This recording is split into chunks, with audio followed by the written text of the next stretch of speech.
जय माँ इंद्राक्षी, जय अम्बे। इंद्राक्षी धाम में दर्शकों आप सभी का हम हार्दिक स्वागत करते हैं। आज के दिन जिन जातकों का जन्म दिवस है, मैरिज एनिवर्सरी है, उन सभी को हमारी तरफ से बहुत बहुत शुभकामनाएं। जीवन में कई बार एकल जीवन हो जाता है, बिल्कुल हम अलग थलग से पड़ जाते हैं, हमसे कोई बातचीत नहीं करता, हमारा भी मन कई बार किसी से मिलने के लिए नहीं करता। जीवन में बिल्कुल तनहा हो जाना, जीवन में बिल्कुल अकेले पड़ जाना, क्या इसका भी कोई ज्योतिष से संबंध होता है? आइए आज इसकी जानकारी एक छोटे से अंक के माध्यम से हम आपको देने वाले हैं। और जो व्यक्ति बड़ा अकेला सा रहता है ना, वो बड़े ही जीवन में अपने मन को दुखाता रहता है, कई बार निराशा में डूब जाता है, कई बार वो व्यक्ति हर समय उसका मन दुखी सा रहता है, ना उसका मन अच्छे से खाने को करता है, ना अच्छे से मन सोने को करता है, ना अच्छे से मन उसका प्रॉपर सुबह उठने को करता है। तो ऐसी एकल लाइफ क्यों हमें प्रदान होती है, क्यों हमें प्राप्त होती है, इस रहस्य को आज हम खोलने वाले हैं। आज का पंचांग 5 फरवरी सन 2024 दिन सोमवार संवत 2080 माघ मास कृष्ण पक्ष, तिथि आज दशमी है, नक्षत्र अनुराधा, राहु काल 7:30 से 9, दिशा शूल पूर्व दिशा। और जैसे कि आज दशमी है और कल एकादशी का रहेगा। अब जीवन में अकेलापन हम क्यों जीते हैं? देखो, आपकी जन्म पत्रिका में आपके सूर्य, जिस व्यक्ति के सूर्य प्रतापी नहीं होंगे, जिस व्यक्ति के सूर्य बहुत कमजोर होंगे, और सूर्य के साथ साथ जिस व्यक्ति के चंद्रमा भी बहुत कमजोर होंगे। चंद्र और सूर्य दोनों बहुत बड़े ग्रह हैं, और खास तौर से आप देख लेना अमावस्या में जन्मे जातक कि चंद्र और सूर्य की स्थिति भी कई बार बड़ी, अगर उसमें कहीं राहु बैठ जाए या केतु बैठ जाए या और कोई क्रूर ग्रह बैठ जाए या और कोई विपरीत ग्रह शनि आदि बैठ जाए, तो ऐसी स्थिति में भी उसको बहुत दिक्कतें आती हैं। यदि उस व्यक्ति का विवाह भी कई बार हमने देखा है सप्तम भाव में ये योग हो, यानी कि सप्तम भाव में चंद्र भी हो, शनि भी हो, सूर्य भी हो, तो ऐसी स्थिति में उस व्यक्ति के वैवाहिक जो योग होंगे वो खंडित होते रहेंगे। उम्र बीत जाएगी, शादी नहीं होगी, और शादी हो भी जाए तो किसी कारणवश या तो शादी टूटेगी या कहीं ना कहीं मतलब एक व्यक्ति उनमें से एक ही रहेगा, कुछ भी कारण बन सकता है। ऐसे ही आपके हाथ की रेखाओं में यदि व्यक्ति का सूर्य बहुत निम्न स्थिति का है, उसके चंद्रमा की स्थिति बहुत निम्न स्थिति की है, सूर्य और चंद्र का झुकाव राहु के साथ विलीन होता हो, तो वो व्यक्ति एकल जीवन जिएगा। हाथ की बात कर रहा हूं मैं, ये यहाँ कुंडली की नहीं करी मैंने। वो व्यक्ति एकल जीवन जिएगा। कई बार उसके परिवार में नाते संबंधी वाले बहुत होते हैं, लेकिन वो परिवार से बिल्कुल अलग थलग पड़ जाता है, अकेला फ्लैट पर रहने लगता है, कहीं दूर दराज जाकर के रहने लगता है, प्रदेश में जाकर के बस जाता है। और कई बार यदि उस व्यक्ति के शुक्र भी गिर जाएं, अब ध्यान से सुनना मेरी बात, कई बार उस व्यक्ति के शुक्र भी गिर जाएं, तो वो व्यक्ति अपने जीवन के बहुत सारे ऐसे आनंद होते हैं व्यक्ति के जो वो महसूस करता, उन आनंदों से भी हाथ धो बैठेगा। उसको ना काया का सुख मिलेगा, मतलब काया से मतलब शरीर में रोग रहेंगे, और ना ही उसको खान पान का सुख मुहैया होगा। होटल पर रोटी खाएगा या बाहर खाना खाएगा, घर का खाना उसे जल्दी से उसे प्राप्त नहीं होगा। और यदि उसी स्थिति में उसके राहु भी कमजोर पड़ जाएं, चंद्रमा के साथ पड़ जाएं या उसके साथ पड़ जाएं, तो हमने देखा ऐसे व्यक्ति को बेचारे को कभी ढंग का भोजन भी मिल जाए उसमें बाल निकल आएगा। होते हैं ना कई बार ऐसी कि खाना जब भी वो मन से खाएगा, खाने में बाल निकल आएगा, उसको पानी पीते पीते कुछ धक्का लग जाएगा, तो मतलब सुख नाम की चीज उसके जीवन में नहीं होगी, एकल लाइफ उस व्यक्ति की होगी, तो अकेला जीवन जीने को वो मजबूर हो जाता। तो हमें ख़ास तौर से एक अपने अनुभव की बात कर रहे हैं कि ऐसे व्यक्तियों को सांत्वना देनी चाहिए, ऐसे व्यक्तियों से अच्छी मित्रता करनी चाहिए, ऐसे व्यक्तियों का अकेलापन दूर करने का प्रयास करना चाहिए। तो शायद को भगवान न करे कि किसी के जीवन में बड़ा ही तनहा सा समय गुजरे, अकेला सा समय गुजरे। वैसे तो आज का माहौल ऐसा हो गया है कि जनसंख्या भले ही बढ़ रही हो, लेकिन हर आदमी के मन को टटोलो तो वो अपने आप को अकेला महसूस करता है कि साहब हम अकेले हैं, हमारा कोई साथ नहीं है। लेकिन फिर भी उस व्यक्ति के साथ परिवार है, उस व्यक्ति के साथ यार दोस्त हैं, समाज है, लेकिन कई बार तो व्यक्ति ऐसा होता है बिल्कुल अकेला कमरे में कैद हो जाता है, बिल्कुल अलग-थलग पड़ जाता है। यहाँ तक कि वो फ़ोन पर बात करना भी किसी से बंद कर देता है और बहुत व्यक्ति कई बार उसको सोच लेते हैं डिप्रेशन का शिकार हो गया, निराशावादी हो गया। लेकिन उस व्यक्ति की क्या स्थिति है, वो व्यक्ति कितने गम में जीवन जी रहा है, वो व्यक्ति कितनी परेशानियों में जीवन जी रहा है, ये बात वो ही जान सकता है और कोई नहीं जान सकता। ईश्वर ना करे किसी की कुंडली में ऐसे योग बने, तो मैं यही राय दूँगा बेटा, ये जीवन है, जितनी साँसें भगवान ने दी हैं उतनी तो जीनी पड़ेंगी, है ना? अब आप अपने आप को ऐसे तिल-तिल करके मारोगे, तिल-तिल करके अपने आप को घोटोगे ना, उसका कोई फ़ायदा नहीं है। इसलिए किसी अच्छे आस-पास के किसी मर्मज्ञ ज्योतिष को मिल लें, किसी से बात कर लें, ताकि आपका जीवन अच्छा हो जाए। और कई बार आपकी जन्म पत्रिका के या आपके हाथ की रेखाओं के शुक्र बहुत खराब हों, सूर्य बहुत खराब हों, मंगल बहुत खराब हों, तो एकल सिंगल पेरेंट वाली बात आ जाती है कि साहब बच्चा है, माँ है बच्चे के साथ लेकिन पति नहीं है। पति गए तो समझ लो परिवार भी छूट जाता है। तो परिवार भी छूटा, पति भी गए, अब उस अकेले बच्चे के साथ नन्हे-मुन्ने जान के साथ, उस नन्हे बच्चे के साथ जीवन को चलाना और वो भी एक महिला के लिए, बड़ा ही मुश्किल कार्य हो जाता है। तो वो जीवन ऐसे उसका अकेला हो जाता है कि साहब वो और उसका बच्चा। और कई बार ऐसा भी होता है कि वो एक व्यक्ति है, उसके 2 बच्चे हैं या 3 बच्चे हैं, जो भी उसका परिवार है, उसके साथ कोई नहीं है। ना उसका कोई पड़ोसी साथ है, ना उसका कोई यार दोस्त साथ है, बस वो और उसके बच्चे। बिल्कुल अपने आप को एक अकेला-सा उनका पर्यावरण बन जाता। ऐसी स्थिति में भी बेटा अपनी किसी मर्मज्ञ को हाथ की रेखाएँ दिखा लेनी चाहिए, ख़ास तौर से हाथ की रेखाएँ, ताकि समझ में आ सके कि ये अकेलापन कैसे दूर होगा, ये जो खाई बनी है ये कैसे दूर होगी। और कई बार विवाह हुआ, पति की डेथ हो गई, विवाह हुआ, पत्नी की डेथ हो गई, दूसरा विवाह हुआ, साहब तलाक हो गया। देखो तीसरा विवाह करने की सोच रहे हैं तो वो भी बात नहीं बन रही है। जीवन में बिल्कुल अकेलापन। तो ऐसी स्थिति में भी कहीं न कहीं प्रारब्ध, कहीं न कहीं आपके शुक्र, कहीं न कहीं आपके सूर्य, कहीं न कहीं आपके बृहस्पति, वहाँ 3 ग्रह आपके देखने पड़ेंगे, 3 ग्रह आपके बहुत ज़्यादा कमज़ोर हो जाएँगे। एक स्थिति और सुनिए, माता है, पिता है, भाई है, परिवार है, हैं? लेकिन वो व्यक्ति अनाथ आश्रम में जाकर के रोटी खा रहा है।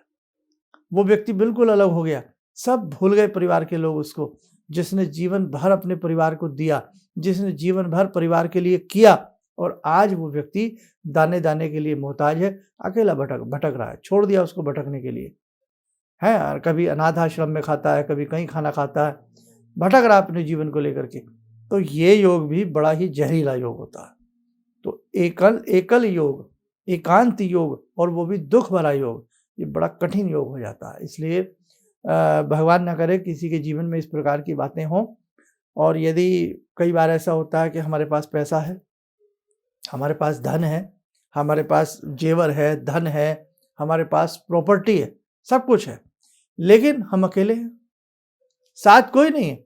बहुत बड़ी प्रॉपर्टी के हम मालिक हैं, बहुत बड़ी वसीयत हमारे नाम है, बहुत संपत्ति हमारे नाम है, अब अकेले हैं।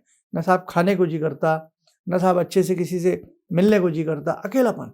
और कई बार बहुत अच्छी प्रॉपर्टी है, लेकिन आपके पीछे शत्रु पड़ा है और आप छिप गए और आप चाहे महिला हैं या पुरुष हैं, जो भी हैं, अकेलेपन से चुपचाप जीवन गुजार रहे हो और है सब कुछ आपके पास, लेकिन जीवन का आनंद नहीं है, आपका अकेलापन आपको खाए जा रहा है। इसलिए मेरे साथ को ऐसी स्थिति में आपको तड़फने की आवश्यकता नहीं है। किसी भी विद्वान को अपने हाथ की रेखाएँ दिखा लीजिएगा, आपके जीवन का अकेलापन ज़रूर निकलेगा। यहाँ एक उपाय बताऊँगा, अभी पहले भगवान से जोड़ूँगा 2 मिनट के लिए आपको, उसके बाद एक छोटा-सा उपाय होगा, यदि आपका कोई साथ ना दे और आपको उस समय क्या करना चाहिए अभी जानना। आइए समय और इलाज की ध्यान साधना का जुड़ते हैं भगवान शिव शंकर से। ॐ आत्मा त्वं गिरिजामति सहचरा प्राणा शरीरं गृहं पूजा ते विषयोपभोगरचना निद्रा समाधिस्थिते सञ्चारपदयो प्रदक्षिणविधेः श्रोत्राणि सर्वागिरो यद्यात् कर्म करोमि तद्दखिलं शम्भोस्तवाराधनम् चन्द्रोद्भासितशेखरे स्मर हरे गंगाधरे शंकरे सर्पे भूषितकण्ठकर्णविवरे नेत्रोत्तवे स्वानरे दन्ते त्वकृतसुन्दरां वरदरे त्रैलोक्यसारे हरे मोक्षार्तिं कुरु चित्तवृत्त्यमचलं मन्येस्तु किं कर्म वे वन्दे देव उमापतिं सुरगुरुं वन्दे जगत्कारणं वन्दे पन्नगभूषणं मृगधरं वन्दे पशूनां पतिं वन्दे सूर्यशशाङ्कवह्निनयनां वन्दे मुकुन्दप्रियं वन्दे भक्तजनश्रयं च वरदां वन्दे शिवं शङ्करम् ॐ कर्पूरगौरं करुणावतारं संसारसारं भुजगेन्द्रहारं सदा वसन्तं हृदयारविन्दे भवं भवानी सहितं नमामि भवं भवानी सहितं नमामि। कवच बना लें, ध्यान करें, शिव शंभू का शुभ आशीष हम सबके ऊपर बरस रहा है।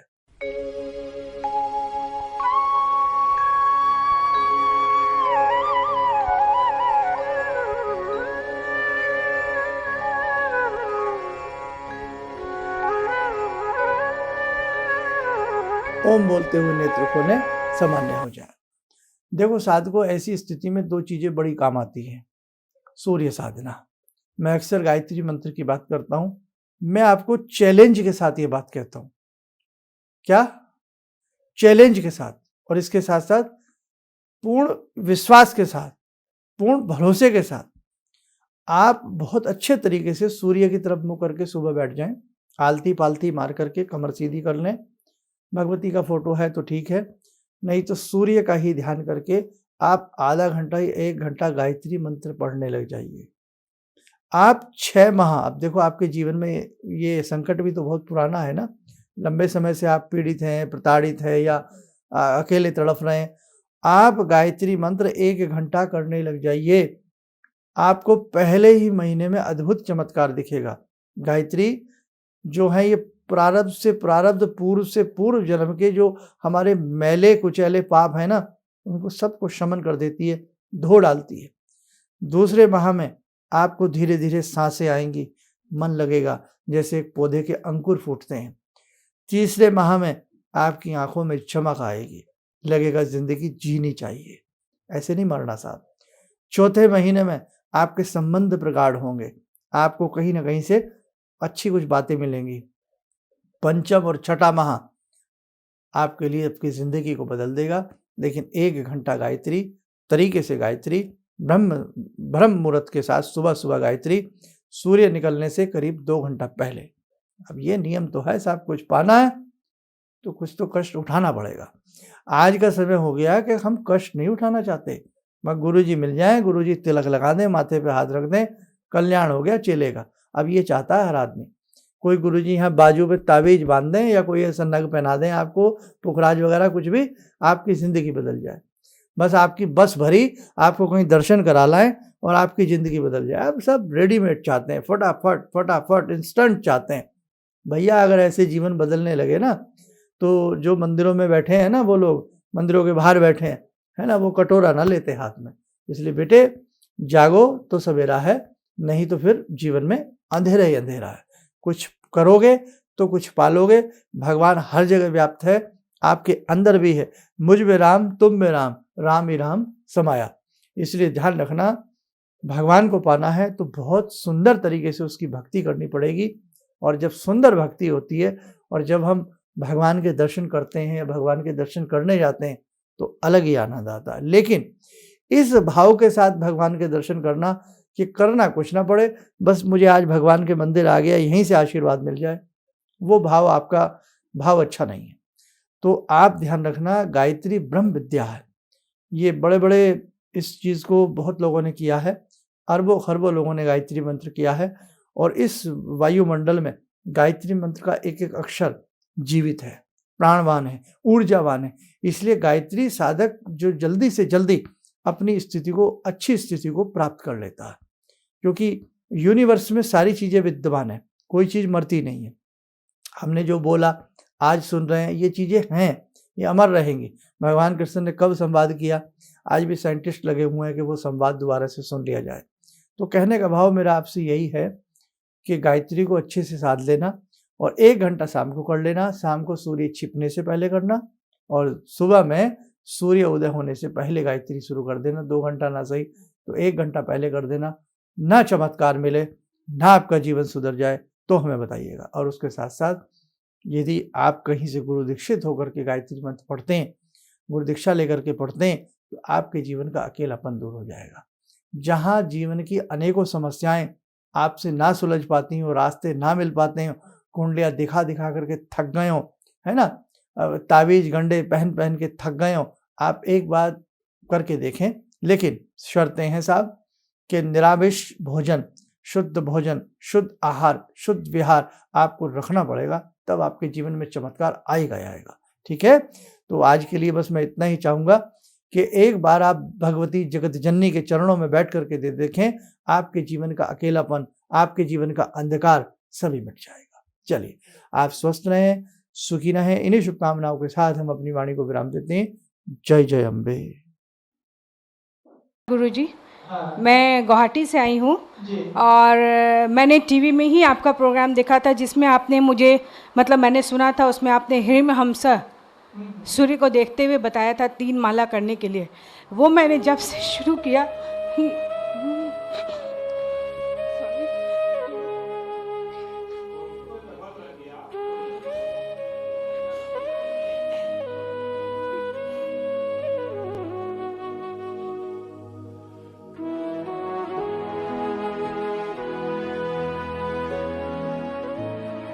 शक्ति सी, मैं बहुत मुसीबत में रही हूँ।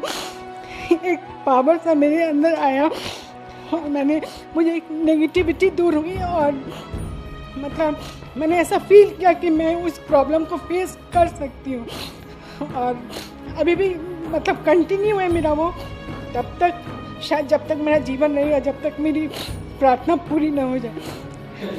Thank you so much. किसी भी समस्या के समाधान के लिए मिले प्रसिद्ध हस्तरेखा एवं वास्तु विशेषज्ञ प्रोफेसर धर्मेंद्र शर्मा जी से।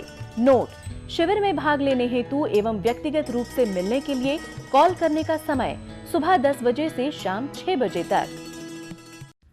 हमारे विभिन्न ज्ञानवर्धक कार्यक्रम देखने के लिए आप हमें अभी सब्सक्राइब करें, बेल आइकन को प्रेस करें ताकि आप देख सकें हमारा कार्यक्रम सबसे पहले। और अधिक जानकारी के लिए फेसबुक पेज को लाइक करना न भूलें।